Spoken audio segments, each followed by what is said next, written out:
Hi friends, நாங்கள் பிளாக்கியை திட்டிட்டோன்னு சொல்லிவிட்டு அவங்க குட்டியை வந்து கூப்பிட்டு போகிறோம். கோச்சிக்கிட்டு மாடி கூப்பிட்டு போகிறோம். இனிமேல் வீட்டில் விட மாட்டாளாம் அவன் குட்டியை. பாருங்க அந்த குட்டியை எப்படி கூப்பிடுதுன்னு.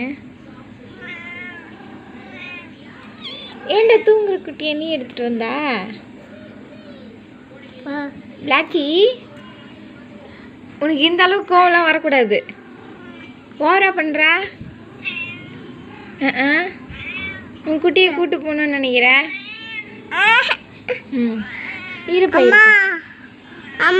ஃப்ரெண்ட்ஸ் எப்படி கூப்பிடுறாங்க. அது குட்டியை கூட்டு போகணும் கட்டிட்டோன்னு சொல்லிட்டு இங்கே விட மாட்டாளாம்.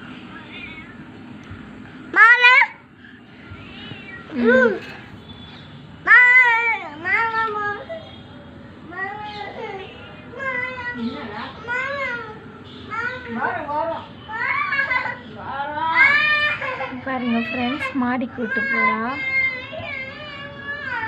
மாடிக்கு கூட்டு போகிறதுனால அவங்க ஓலை வீடு இருக்குது. ஸோ அங்கே கூட்டு போய் வச்சுக்கிறான்.